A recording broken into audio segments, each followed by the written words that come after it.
Freddie Freeman is the heart and soul of the Atlanta Braves. I think he is a guy that can come in year one and be able to play. Jimmy can handle himself. Daniel Jones, I just don't believe in him. Welcome to the J-Boy Show, hosted by Jake Crane.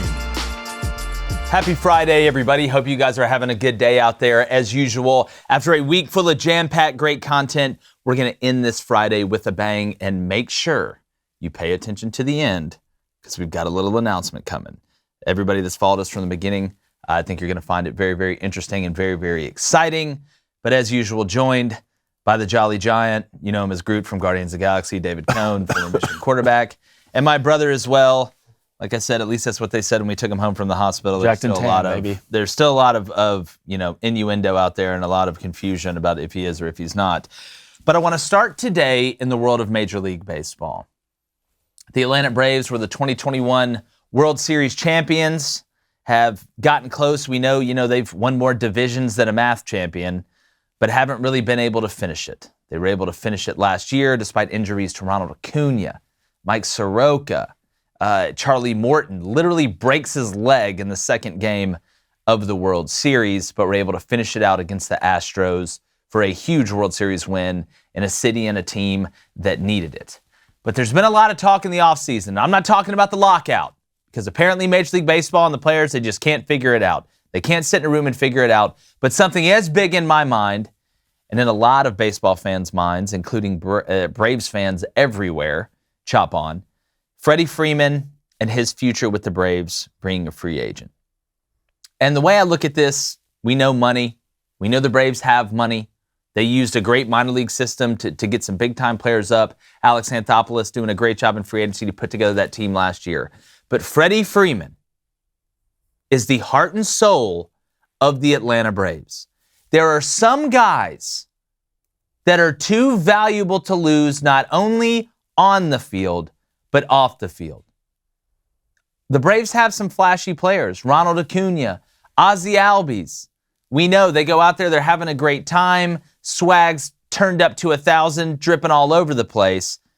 But the steady Eddie, or should we call him the steady Freddie, Gold Glove winner, Silver Slug winner, NL MVP. Hell, he was the minor league player of the year as a young guy. Is a guy that the Braves cannot afford to lose as a calming presence and a steady presence on the field, defensively, offensively, but most importantly, off the field. To me, he's the quiet giant. He's the glue that holds the Braves together. You can have a bunch of stars, a bunch of big personalities, but when arguably your best player is your most humble, it adds an extra ingredient to the championship gumbo. You look at the teams that have been courting Freddie.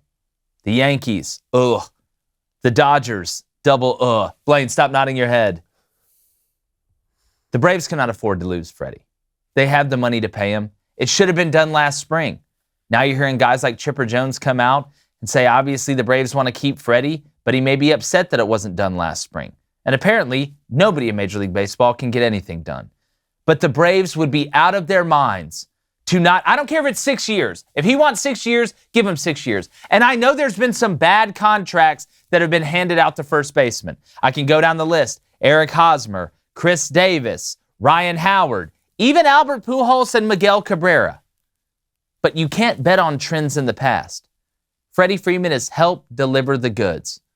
Came in clutch, a guy you can count on. Doesn't slump a lot. And when he does slump, he's able to figure it out. But he's always the same guy. And while we can talk about stuff on the field, the home runs, the scoops at first, the diving plays, to me, what Freddie brings, that calming, mature presence mixed with a ton of talented young guys, from the pitcher's mound to the outfield, from third base to behind home plate, that is a guy that you can't afford to lose. And if the Braves do lose him, who knows what's going to happen. But I guarantee you this, if they keep him, the Braves will continue to be consistent because he is the quiet giant, and you have to keep steady Freddie. Got to keep it steady. What do you guys think? I mean, you think of the Braves, everybody thinks of Acuna. I think of Freddie Freeman. It's a general manager's responsibility to put the best product on the field that they can to win ball games. And we've heard these terms like small ball, and sometimes you got to get rid of guys to like put the best product out there and win games. I understand that. But it's an owner's responsibility to listen to what the fans want. Not that you make every decision based off the emotion of fanatics, right? But you should at least understand what your fan base wants when they go out there and cheer for the team. I think it's pretty unanimous that the Braves fan base wants Freddie Freeman to be a part of the team. Now, look, the Braves want to win as well, but I don't think that those are mutually exclusive, right? I think Freddie actually may give you the best chance to win. I think he does. Even short of that, even if that's not the case, even if you could have Alex Anthopoulos say, no, this would be the best direction for salary cap and player personnel and all this kind of stuff, even then, I think that you have a leader in the locker room in Freddie, which is great for some of those guys who are still younger than he is. You know, Acuna and all those guys, they're great ball players. They're still a little bit young, though. He could do what Chipper Jones was able to do for Freddie, right? Bring them along. And I think that he has earned the right to be a lifetime member of the Braves because he stuck with them through the bad times, before the MVP, before the World Series last year. He stuck with them in the rebuilding years when they said, Freddie, please don't go anywhere. I promise we're trying to get really, really good. And he did that. Right? He did that for them. He loved you before the glow up. You know, he wasn't a gold digger. And Blaine, you know, when you look at teams that have success in championship teams, you know, you have some guys that are flashy. Use the Rams, for example. OBJ. Then you have some guys that are very talented, but go about their business a different way. Cooper Kupp, Matt Stafford. When you're putting together a championship team, and I'm not talking about identity as a team, that's a totally different thing than the personalities that are in that clubhouse or that are in that locker room. How important is it for these young guys that you've had success, you've had a taste of success, and Acuna didn't even play, but to be able to stay grounded and say, listen, to be able to go do this again, we have to go about things and operate in a way that is as professional as what we've been doing while having fun. I think Freddie is that great balance on the in-between of boring and over the top. Everybody needs a somewhat of a father figure in a locker room. You do, especially to finish where you want to finish and go all the way and win a World Series. You need that steady voice in the locker room. And that's Freddie. And people don't remember, Freddie's a West Coast guy, born in California. That's why, you know, the Dodgers will probably go after him. But man, wouldn't he look good in pinstripes? You know what? I knew this. Wouldn't he look good in pinstripes? No. The Yankees need a lefty, a big power lefty, first baseman, gold glove. I mean, 6 years, $180 million for the Yankees? Psh, that's change. That's change. And it's baseball, boys. Money talks. That's what happens. Money talks. And at the end of the day, you know, the Yankees haven't won a World Series since what? I think 2009. An AL pennant since 2009. The best player is going to win you games. You know what? They're going to win you games. But I tell you what, keep dragging your feet, Braves. Keep dragging your feet. I knew you were going to pull. Because of the pinstripes, baby. God, he'll look so good. Up there in pinstripes, left-handed on first, talking to the boys. Stop it. I don't want to picture it. At no point during that rambling, incoherent answer did you get even close to what everybody I just can't believe the Braves are even like, he's a franchise-altering guy. He is. Again, and everybody goes through slumps. But Cone brought up a good point. He was there before the glow up. He loved you before. I mean, he was the guy that found you singing on the steps before they put you in the arena. So to me, and the Braves, like you said, Cone, you have to make the best decisions for the team. But Freddie Freeman is a Gold Glove first baseman and one of the best hitters in baseball. Who does a better job in baseball of letting the ball travel and going the other way? The only thing that would scare me about the Yankees and him, you know, going to California. By the way, he almost went to Cal State Fullerton, signed with the Atlanta Braves for $409,000 and was going to be a pitcher, but the Braves said you could hit. What a great decision. Wow. Is that short porch in right field. Because you could literally hit a wiffle ball out of there to right field. So if you're getting older in age and you want those numbers to still be up, those balls, you know, you hit at Truist, it's to the warning track there and right. That's out of the stadium. If the Yankees land him and Carlos... I didn't want to think about it. If they land him and Carlos Correa... You know what? It's... Wrap it up, boys. Yeah, well, they always said the Yankees Let's wrap it up. Go out and Let's they get the big dogs and they just fall apart like a Post Malone single. Not with Freddie. Part of this, too, is Freddie's not going. Watch your Part mouth. of this, too, they just won the World Series. Yeah. You know, I mean, that means a lot. Keep that team young. together. I was They're thinking young. this. Yeah, exactly. I mean, I was thinking this when we were watching the Last Dance, right, with the Jordan video, and everybody, got so upset with why won't you keep that team together? They've won 3 straight. Give them another year. Bring Phil back. All that kind of stuff. Same thing with the Braves. They just won it all. Why are you trying to change it up now? Yeah, but again, it's that perfect blend of old, mature experience. Not that Freddie's super old, but he's older compared to Acuna, to Albies, to Dansby. You look on the mound, Max Fried. Charlie Morton's kind of the vet there. But he's come in and he's going to go. Freddie's been there. Freddie's there. Freddie's you know established. What I mean? Freddie's been there since day Brave. one. He needs to retire a Brave. Because I think his value right now is it's 27.2, somewhere around there. I really wonder if that 6-year deal, because I know the Braves offered him that $135 million deal for 5 years. If it's the 6-year, give him the 6 years. Give him the 6 years. Give him the 6 The deal's year. floating around 6 years, $180 million. Good. Give him the Chipper Jones treatment. Yeah, he's a lifetime Brave. And Chipper came out the other day and said, I know he wanted this done last spring. It's just, and the Braves have been very consistent as a franchise, not winning World Series, but getting to the postseason and having success. But if they don't re-sign Freddie Freeman, I'm just going to tell you, I'm a riot in here. They're going Come on down, Freddie. all the way. They're going to hear me all the way from Atlanta in here. Come I home, promise Freddie. you. I will get Come in the home. car Are you and I will Yankee? Come drive. home, Freddie. I will drive to Atlanta and I will sit in that office and I will wait. And me and Alex, I'll dress up like Billy Bean, dog. We'll moneyball this whole thing. 6 years, $190 million, Freddie. Come on down. You're disgusting. I don't want to hear Hey, by you the pull way, for the Blaine Braves is a next rented season. Braves fan. He cheered for the Braves all last year. He's been a Yankees fan. his First of whole all, I life. did not cheer for the Braves so all if last you'd like to year. send You're gonna any lie. hate mail, You're just gonna sit here please and send lie. it to my brother Blaine and You're let him gonna know sit what here it's and like. lie. You're like the guy who's like a Warriors fan. I am not a Warriors fan. Yankees fan. I'm not. I'm not. And like You're a a front Keep runner? saying teams that Are you I'm a not front runner? fans of. You're Keep saying just- teams that I'm not. He You just know says what? that because If Blaine was I'm a weather, Yankees fan. if Blaine was the weather, he'd be fair weather. Anyway, let's move on. College basketball last decent at night. best. College Okay. basketball. Well, thanks. You rate my jokes, buddy. Anyways, let's move on to some college basketball. Not a ton of big action last night. Gonzaga took down San Francisco at the YMCA out there. Got another big one against St. Mary's this weekend, who's not a bad club, but they're not great. Shabazz was pretty good from San Francisco, but outside of that, not very impressed.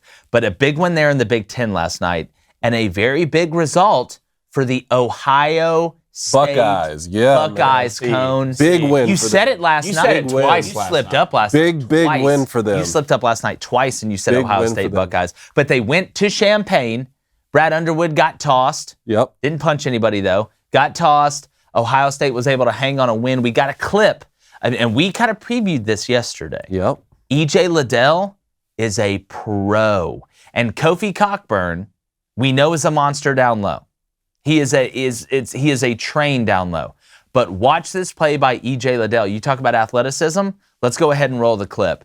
You're going to see Illinois here at the top of the key. They're going to kick to the wing, and they're getting it down to Kofi. Look at EJ coming backside, and he's getting the fly swatter out. Watch the way he's able to move. He's a guy that can play the 4. He can play the 5. I really love his shot down here in the post. Kofi's got him buried. I'm coming backside, and I'm coming 13 flavors of piss. This is a great example of how he can have a presence against your big man, even when he's playing the 4. He came from the backside. That wasn't even his man. The thing with EJ is his basketball IQ is so high because, look, there's a lot of big athletic guys in basketball, in college basketball. But when you mix that with the IQ that he has, if you watch him, he doesn't take bad shots. Yeah. His positioning is always really, really good. He doesn't turn the ball over a lot. He can handle the ball. He is pro-ready to me. I think he is a guy that can come in year one and be able to play. I think his IQ is that high because it's not just about running and jumping and shooting. Defensively, he's going to continue to get better and better, but that was a high IQ play. He realized Kofi had the guy buried. He waited till his head turned and then he rotated, because if you rotate too early, that's when the good ones hit you with the pocket pass and it turns into the slam dunk contest, not like the one they had in the NBA that was an absolute trash festival. Well, EJ had a great game, but Malachi Branham, Dude, the freshman. I mean, you dropped 31. You're What a 10 great from time to drop 14 it. shooting. You're 10 from 11 from the free throw line. I mean, this guy couldn't. Well, if miss. you add that element to Ohio State and Harms starts shooting well, they're a legitimate problem. For sure. Because they're able to beat you from inside out. I think they do a really good job when you look at the way they play of understanding who they are. We've seen him play in transition. That's the thing about EJ too. I mean, he can run up and down. I mean, he can trail and hit the three. He can draw the foul going up in transition and hit the shot. Ohio State, when it comes turning time, in the Big Ten cone, and I want to ask you this and then get to Blaine. Last year, regular season, Big Ten's dominant. Big Ten's the best conference. They got into the tournament, fell flat on their face. It was actually the Pac-12 that really showed up in the tournament. Do you think with Purdue, even with Illinois losing last night, with Ohio State, Michigan still got a chance to get in? Rutgers is one of the last teams with a bye right now, so it's looking like they're going to be in the tournament.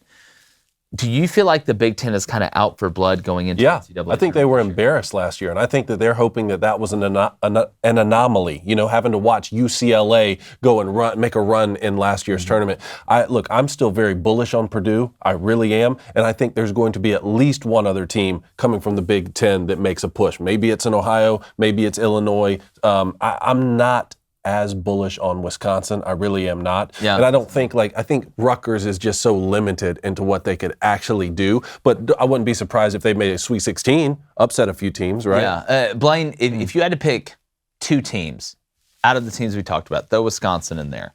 Iowa too with Keegan Murray. Indiana maybe?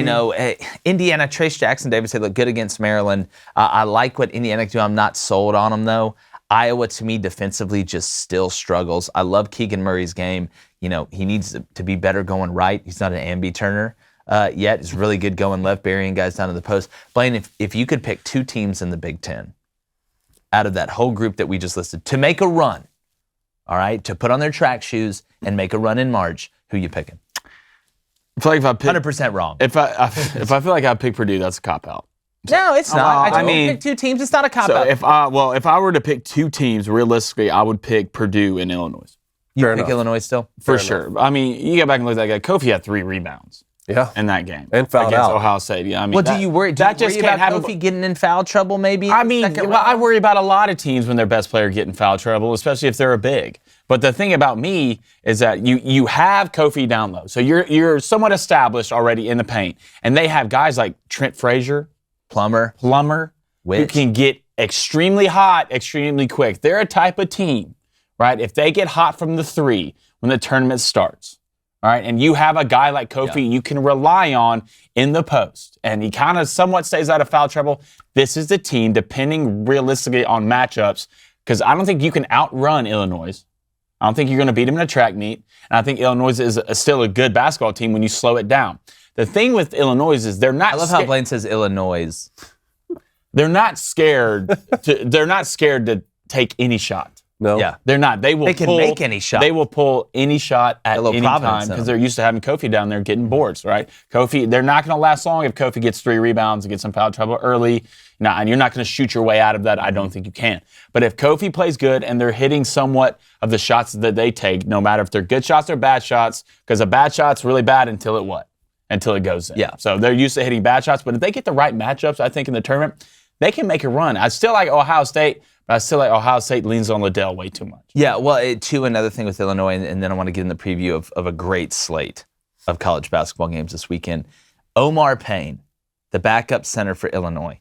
If he's able to give them quality minutes, right now he fouls more than a bird exhibit, but if he's able to give them quality minutes while Kofi's on the bench, or if Kofi gets in foul trouble, to me that makes them so much more dangerous to be able to not have to just rely on one guy. Omar's got to calm down. He's got talent. He can do things around the basket. I mean, he's longer than a Harry Potter novel down there. So if he's able to give them quality minutes and take a little bit of pressure off Kofi, I think Kofi can be a little more aggressive to be able to really, not be afraid to back guys down. Because, I mean, they're going to have a ton of flops. I mean, it's going to flop more than the sequel to Dumb and Dumber. Flop but did you say fouled more than a bird exhibit? Yeah.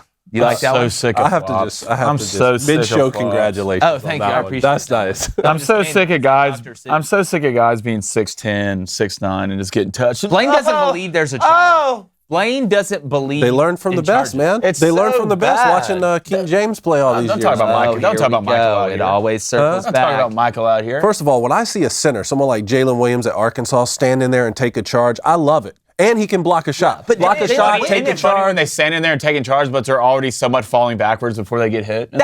Well, look, there are such thing as charges. If your feet are set and you're outside the agree. restricted area and the guy is literally barreling into you, because what's the alternative? You jump up and they call a foul. On you. On you. That's the alternative. And you also have guys that armbar and push off. My problem is when they slide in at the end, like me in college on a late night at a bar, and try and make the play. That's to me where I have the problem. If you're set, and we all know what set is. Yes. We all know what that looks like. But I do think sometimes, like you said, the referees get emotional, and if it's the home team taking the charge, they'll wind up and be like, whatever. Like, look at Hurley, T. Hey, they're like, hey, guess what you did? Guess what you did? You charged. Yeah, like that's what they do. So I do want to move on, Cone. Let's get to this great slate of games this weekend. Where I'm would you like to Birdman start? Over here, working my hands. Where would you together. like to start? Kentucky's going to Arkansas. Let's go Kentucky to Arkansas. Let's do it. Arkansas fans got so pissed the other day on social media when I said Arky, just the abbreviation. They're being lazy, dude. One user, her name had Arky in it, and she got mad that I said Arky. What? Yeah, they're like, well, we're from here, we consider it an insult. So I'm just not going to say it anymore. But if you get upset because somebody said Arky, that just blows my mind. Does Vanderbilt people get pissed when somebody says Vandy? That's a good point. I don't think, or do Alabama people get pissed when somebody says Bama? Even, they don't care if you say Bammer. Like, it's just, come on, guys. Build a bridge. Why don't you get all the equipment, get all the stuff you need, build a bridge, and get your ass over it. It's not that big of a deal. But it is a big deal in Bud Walton this weekend because this has big ramifications, okay, for the SEC standings and the regular season. You got Auburn at 13-2 right now. Arkansas, I believe they are 11-4. Kentucky is 12-3, right behind Auburn. And you know what's crazy? And you can fact check this, but I swear I'm right. Even if, like, Auburn beat Kentucky, right? If they finish with an even conference record, it's still a tie for the regular season. There's no like head-to-head tie, which is absolutely But doesn't ridiculous affect the to me. tournament at all. I think it affects the seeding. That's the only thing. Oh, I think for it the does conference go tournament. For the conference Yes, tournament. but not for the NCAA tournament will go off the conference Yeah, championship. that's exactly right. But you'll say, all right, you're co-regular season champions or whatever. If No one wants to share that. Nobody You wants to share that. Nobody Come wants on. to share that. Sharing's not caring when it comes to that. But this matchup for Arkansas from a seeding standpoint is humongous as well. Could add another notch to their belt. Big wins at home, against Auburn, against Tennessee. You got Kentucky going in here, and it keeps you in the race if you're able to win it. Now, do not think we're going to see Ty Washington. Xavier Wheeler, I think there's a chance that he plays. Kentucky's gone into hostile environments. They went to Alabama and got a big win. They've shown you the ability to win without Ty and Xavier. But I'm telling you guys right now, Bud Walton is going to be about as lit as it was when Auburn went in there. Will they fill it to the brim with 21,000? I'm not 100% sure, but that place is rocking. And when I look at this matchup, Arkansas's at home. Typically, you shoot better at home. But Kentucky cannot fall in the trap, in my opinion, of doing what Arkansas wants to do. And you say, all right, well, what does that mean? Arkansas is going to try and limit them from the three-point shot. That's what they're going to try and do. Devo's going to get out there. J.D. Notae's going to get out there. Amude's going to get out there. And I think they're going to make Kentucky say, all right, if you want to score, you're going to get a lot of twos. Keon Brooks can shoot the mid-range. That's fine. Bump it in there to Sheboy. That Jalen Williams-Oscar Sheboy matchup should be epic as Gilgamesh, man. So if Arkansas can keep him off the three-point line and you don't let Grady go nuts, because if Xavier Wheeler plays, they're going to give him space on the perimeter. And Xavier's going to try and get in the gap and create. But Arkansas, who typically doesn't shoot the three well, they shoot better at home. If they're able to shoot a decent percentage from three, Sheboy's going to get his rebounds and make Kentucky just take twos, take contested twos. If you want, the problem that I think Arkansas, to me, that you can't fall in is saying, all right, every time Sheboy gets the ball down low, we're going to trap them. That's when they kick for threes. That's when they find Grady. Ty's not in there. That's when Davion Mintz is able to do his thing from the corner. So if Arkansas can make Kentucky take a lot of twos, it's going to keep the game somewhat low scoring. I think for Arkansas to win this game, it needs to be low scoring. It needs to be a little bit ugly. And guys like Devo Davis have to show up from three-pointer. Stanley Amude has to show up from the three-pointer. And J.D. Notae cannot get in foul trouble. Those are the keys, in my opinion. Yeah, for sure. Kentucky's won 8 of 9. I think Arkansas has won 12 of 13. All right, so they're both hot. I think this is a fantastic opportunity for Arkansas. And really, those other teams, like Arkansas, Tennessee, and Alabama, are kind of all those teams in the SEC that are trying to make statements and say, hey, we're not letting Auburn and Kentucky just run away with this conference. Yeah. This is a fantastic opportunity for Arkansas. J.D. Notae absolutely cannot get in foul trouble, right? He needs to deliver. He needs to play the majority of minutes in both halves. Jalen Williams needs to be strong, needs to go in there and compete with Shibwe. But it should be a fun one. It should be physical, too. Blaine, what is the biggest key, you think? Rebounds and free throw line too. Whoever wins the rebound battle and the free throw line will win this game. Yeah. Because I know Kentucky is good outside of the three with Grady and everything, but they want to feed the ball to Oscar. That's what they want to do. It's your best player. Jalen Williams, your best player. I can't wait to see. They want to work inside out. Yeah, they want to work inside out, but Oscar's going to get hits, and I think a big key to this game is Jacob Toppin. I like that. Is Toppin, because, I mean, he's been averaging 6 points all year. Last 3 games, he's had 12 points, averaging 12 points and 7 rebounds. The rebounds are way bigger That than is the 12 huge. points. This game will be, because Arkansas has done a great job attacking the rim also and getting to the free throw line. Obviously, they're a lot better at home, but whoever wins the rebound battle in this game, whether that's offensive or defensive boards and gets to the free throw line more, will win this game. And I think Kentucky, at the end of the day, their post game in the paint is better than Arkansas's. I like Arkansas in this game because I like him at home. The question I always find myself with Kentucky is a team like Arkansas who doesn't have a 7-footer down there to control the paint. Jalen Williams is kind of your flex, right? Yeah, he's your flex 5, your stretch 5, whatever you want to call it. Arkansas gang rebounds because they have to, and they're really scrappy. The thing that kind of scares you a little bit about that against Kentucky, we know how Kentucky wants to play. With Xavier Wheeler in the game, we know it's 100% how they want to play, and that's up and down. So when you send a ton of guys to the glass and Kentucky gets that rebound, they can break out. So I'm very interested to see how Arkansas kind of blends the gang rebounding approach with trying to keep Kentucky out of transition. But on the other hand, Arkansas, to me, offensively, is a whole hell of a lot better when they get in transition. Arkansas doesn't need to be sitting there running set plays the whole game. You see, Devo, I keep bringing him up. They are really, really good in transition. Jalen Williams is really, really good in transition. Yeah, he is. And that is the answer to me, with Kentucky. If it does turn into a track meet, I think Arkansas can stay in it. Yeah, but if you're Arkansas, the pace in this game is going to be huge. And if you're Arkansas, I don't think you try to turn it into a track meet. No, I don't think you do. But what I'm saying is, okay, if you don't want to turn it into a track meet, you can't send everybody to the glass for offensive rebounds. Because if you send everybody to the glass, you don't have to be a number scientist to realize you're going to lose numbers on the back end. Because sometimes you can say, if Shibwe's going to get 20 rebounds, he's going to get 20 rebounds, but y'all are going to have to run set plays. Because Arkansas defensively, when you have to run set plays and you're not allowed to run, is elite. Mm-hmm. They're elite. They can shut down anybody. It's like I said, this game for Arkansas to win it, to me, the winning score, the score to win, needs to be 70 or less for Arkansas to win this game, unless they just have one of those games where they are shooting the lights out. Well, and they could. Arkansas last 6 games, last 4 to 6 games, held their opponents under 40% shot. Look, I'm telling you, those guys defensively, when it's not running and they're not in foul trouble, they're a problem on defense. I like Arkansas in this game. Ooh.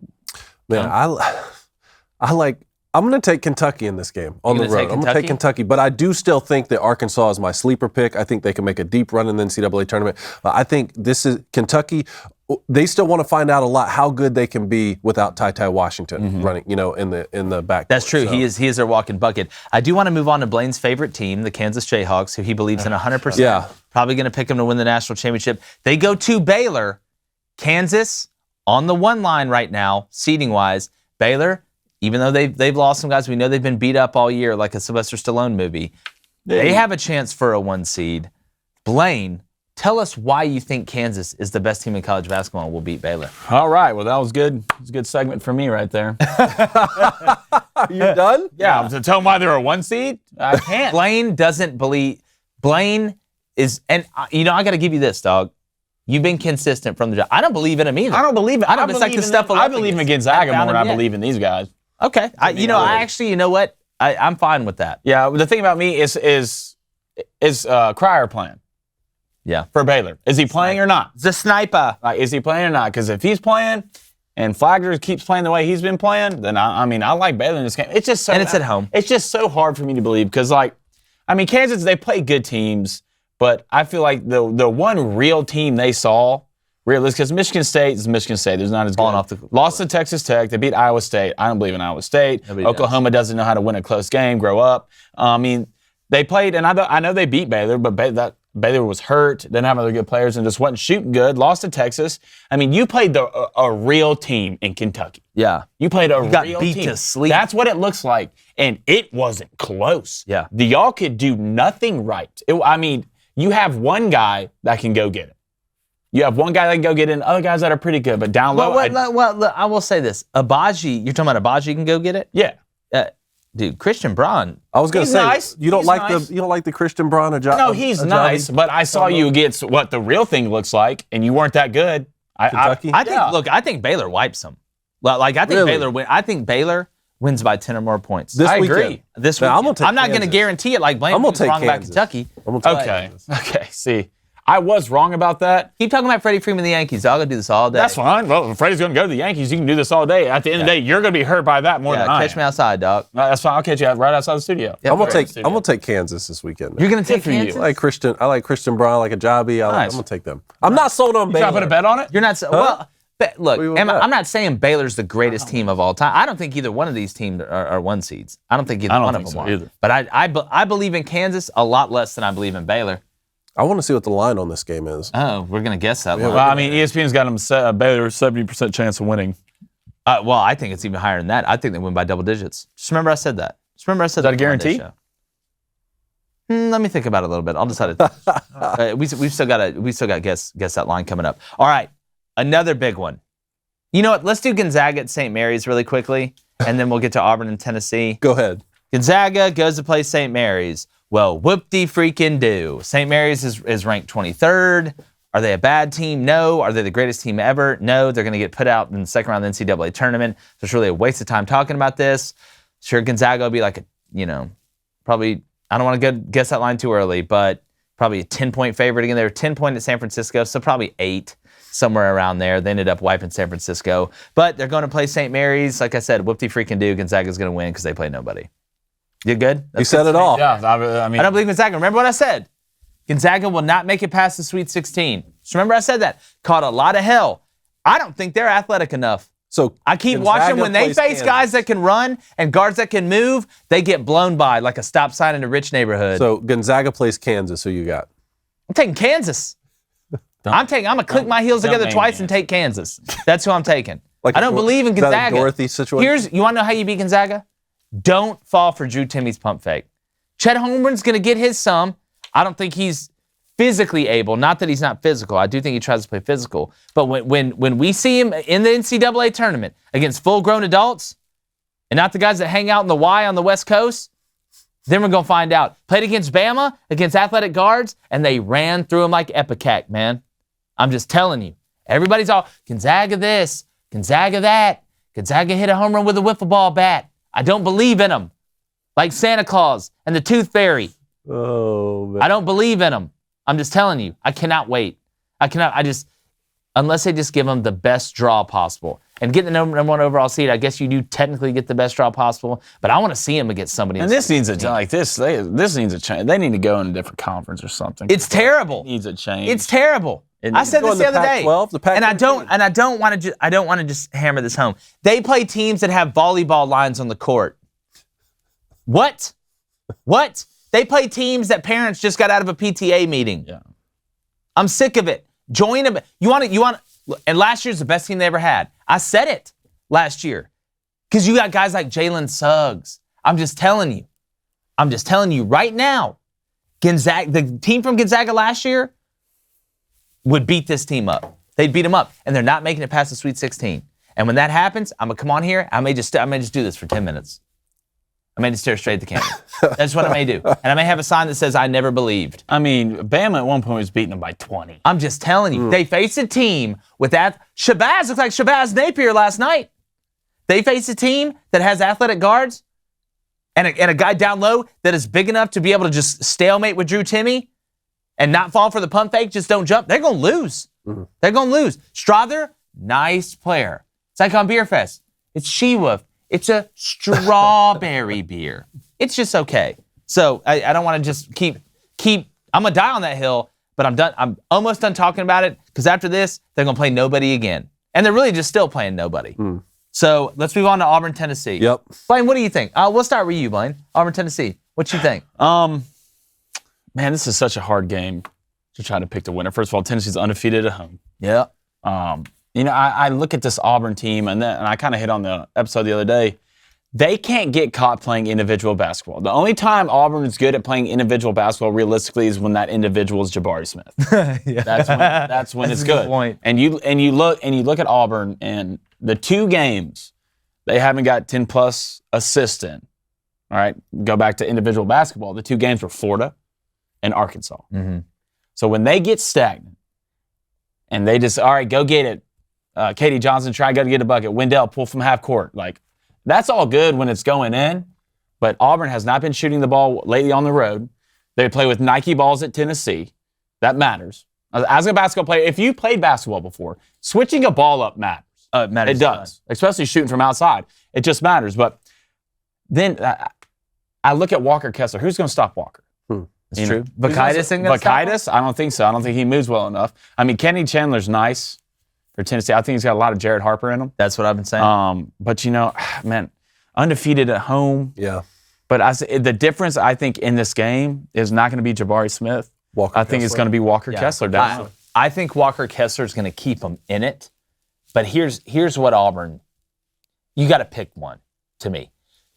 You either got to shoot really well and you can get away with some turnovers, or you shoot not great, which Auburn hadn't shot great on the road, and you don't turn the ball over. Yep. If they do both of those things, if they don't shoot well and turn it over, they're going to get run out of the gym. They need to slow it down. Like Walker can only keep, like Jabari and Walker can only keep you in the game for so long.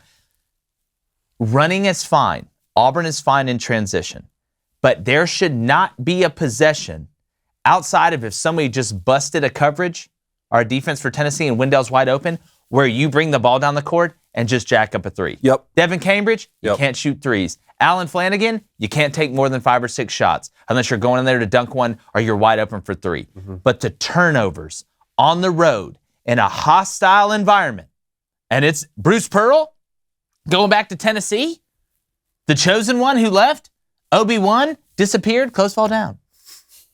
You're going back to Tennessee, it's going to be rocking. Tennessee's trying to keep improving that seeding, and they've been hot, man. Like I said, hotter than a fat kid in a sleeping bag. But if Auburn goes in there and shoots well and doesn't turn the ball over, I think they could win this game just by playing just well. I don't think Auburn has to go in there and play way above board. Walker Kessler, again, I think he's going to get his. He's got to be physical, and he's got to stay out of foul trouble. How will the officials call this game?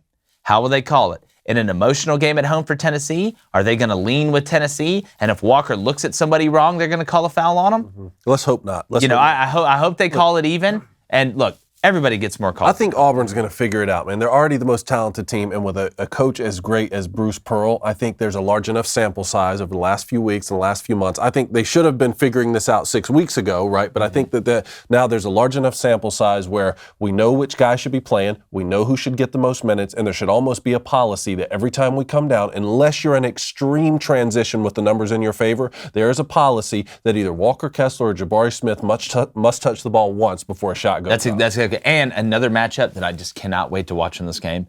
You have 2 of the best defenders at the guard position in college basketball in Zep Jasper and Ziegler. Gotcha. It is That's going be fun. to be so much fun to watch these guys. That's why I think this game is just going to be up and down. The team that can take care of the ball and not let the moment get too big, not do the crazy thing, not take the crazy shot. To me, I think it's going to be close. I think it's going to be a close game. Which team will not turn the ball over more, I think you will see win this game. So I think you're going to see 2 teams playing at a pretty high level Saturday. It may be a little ugly early as the teams try and feel each other out. I want to see If this game is close, which I think this game will be close, I think it'll come down the wire. Late game decision making from the University of Auburn. Auburn University? That's what I want to see. Where's the University of Auburn? It's in Auburn, Alabama. Yeah, it's Auburn University. Like, if they don't give Jabari Smith the ball, there's going to be a riot. There's going to be a riot. Again, and I think Bruce Pearl said it best. We know that Jabari's the best player. He needs to take most of the shots, but they've got to get contributions from other guys. Yep. Jalen Williams has got to be able to score some points. Dylan Cardwell can't go in there and goaltend, the whole game. You've got to do, in this game on the road in a hostile environment, everybody has to do a little bit, and the little things matter. Making free throws. Not overthrowing a guy by 10 feet out of bounds for a turnover. You're going to turn over every now and then, but being smart with the ball and taking good shots. Now, for guys like Jabari, everything's a good shot in my opinion. But you look at Vescovy, when he's cooking, that whole team can get rocking and rolling. Josiah Jordan-James for Tennessee is another guy. I'm very interested to see how he plays in this game, how they attack the rim with Walker Kessler, because knowing Rick Barnes, they're not going to shy away from attacking the rim. They're going to tell him, go right at him, let's get him in foul trouble, and let's be able to really kind of open the rim up a little bit for the drives. But, the right guys have to take the right shots, and that's what I'm interested to see. I love it. You want to handicap some of these games? Let's do it. The lines aren't out yet, so let's make the lines. Do it. Dude, we were pretty close last time. Yeah, we were. Let's start with Kentucky at Arkansas. What do you think that line's going to be? I think it's going to be Kentucky. It may be a pick'em. This may be like a true even pick'em. I'm going to say Kentucky -1.5. Okay, I had Kentucky -2. I like where we're at on that. What do you think? Well, Kentucky -2.5. Okay, all right. Okay. How about Auburn at Tennessee? Well, it said Tennessee, I think, had a 70% chance to win the game, maybe even higher than that. I'm going to say Tennessee -2. Okay, what about you? Say Tennessee -4.5. I have Auburn -1. You're going to go Auburn -1. Yeah, Okay. I know Tennessee's undefeated at home, but look, I think Auburn's. I think they'll take that into account. It's a bold strategy, Cotton. Let's see Okay, what so they do. how about Kansas at Baylor? Give me Baylor -3.5. Okay, I had -4. Give me Kansas -1. Kansas -1 on the road. Wow. Okay, Gonzaga at St. Mary's. I'm going to say Gonzaga -8.5. Okay. Gonzaga -6.5.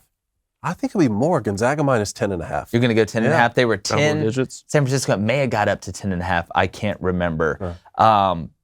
Yeah, I'm going to say 8.5. Okay. Well, we'll keep an eye on those lines, but Let's that's keep an fun, eye. especially when the lines aren't out early. Yeah, it's always interesting to see on a Friday. You guys want to try a new segment?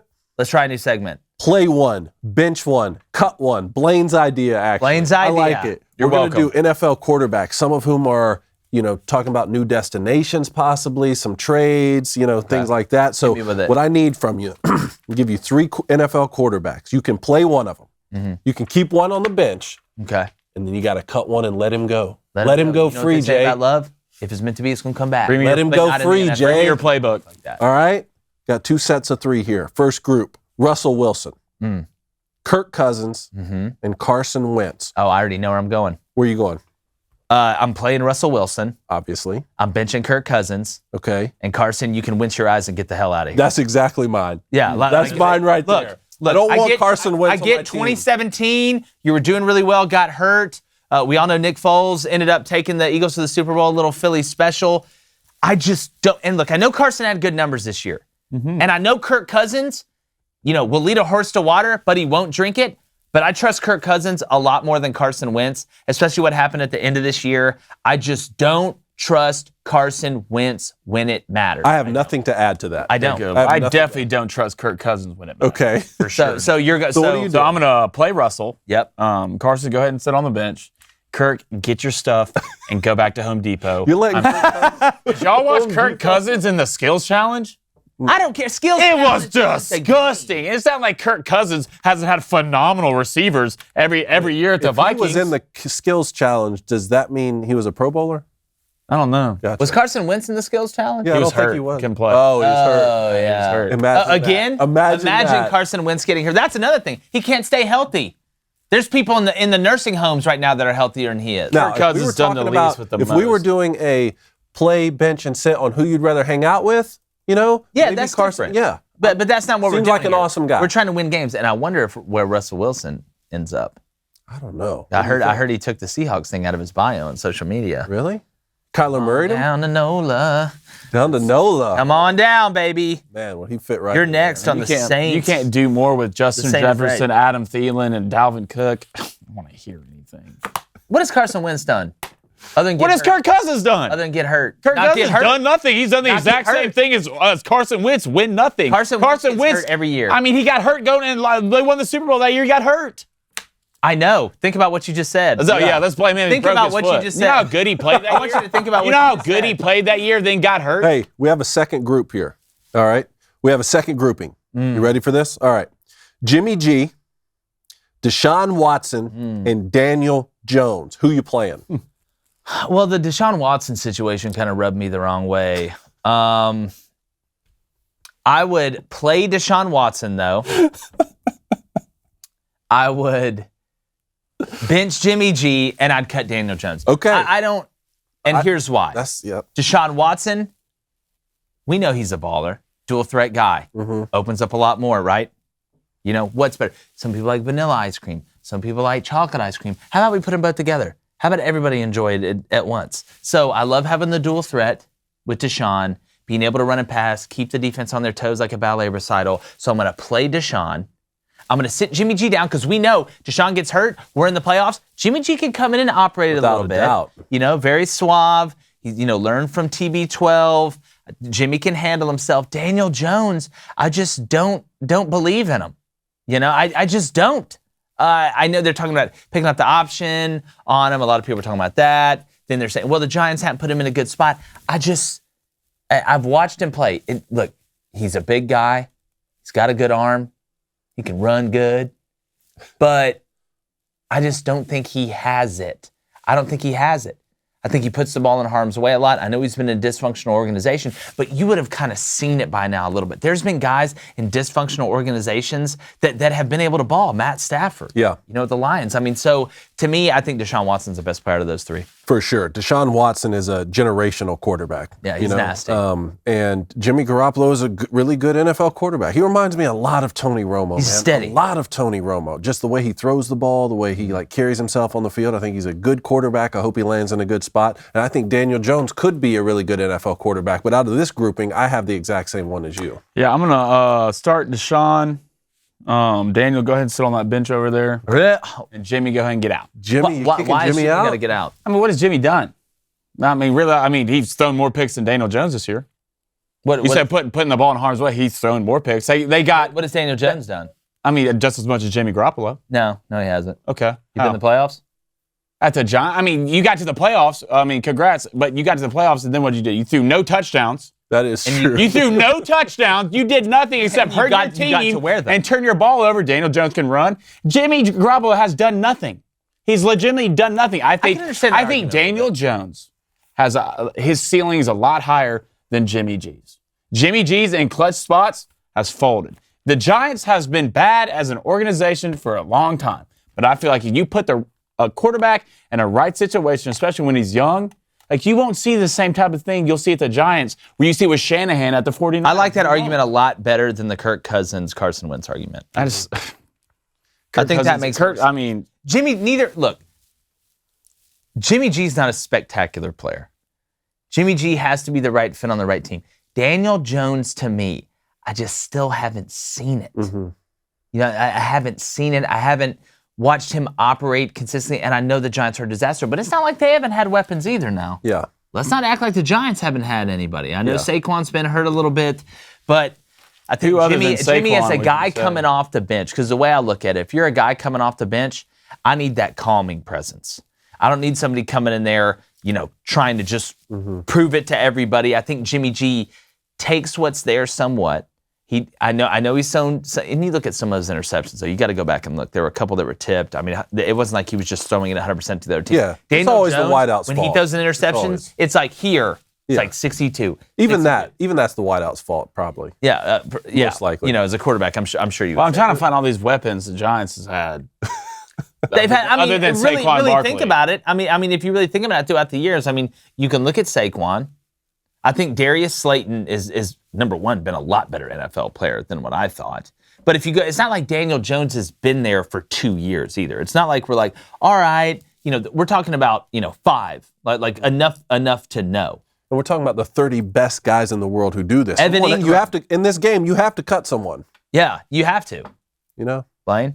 Unless you're going to start Deshaun and put him on the bench. Yeah. And then you have Deshaun and Daniel Jones, you both cut. No, I like that game, though. Okay. Let's do that again. We could do that for all sports, too, though. Every one of them. I feel a little March Madness. Keep it going. With that. Oh, yeah. All right. Well, great show, guys. Make sure you hit that like button and that subscribe button. And I do want to say, kind of hinted at it earlier, we have a huge announcement coming up. You'll hear about it this weekend. We are starting a brand new national sports show with the Daily Wire, all ball, still no politics. On Monday, it's going to be called Crane and Company. You can find it right here on this YouTube channel. We're going to be talking about everything from college football to the NFL, from Major League Baseball to college baseball, from the NBA playoffs, of course, to March Madness and beyond. So everybody that was with us from the beginning, thank you. Everybody that came with us along the way. So this will be officially the last J-Boy show that we will do. We will be changing the social media handles as well. But I do want to thank everybody out there. We have a kind of a teaser outro that we want to play for you. But as somebody that started it during quarantine, just on a whim, trying to pass the time, watching it grow from the Believe Network to Colin Cowherd and the Volume, and now to the Daily Wire, which we are super excited about them getting in sports and honored that they would choose us to be their inaugural sports show. We are going to keep bringing you the same content. We will always be us, and we just appreciate you guys. And guess what, Booster Club? We're back live 2 to 3 Central every weekday, taking questions, got brand new merch rolling out. We're going to have a ton more content on YouTube as well, from shorts to parody videos, to great interviews. The guests are coming back like Jordan wearing the 4-5 and not to play games with you. So we're really excited. Tell everybody, make sure you guys subscribe. You're going to see a brand new look on the channel, and I'm so excited to be able to keep growing together. Because remember, without you guys, there is no us. And like the J-Boy show, before I kick it to the new outro, we are going, gone.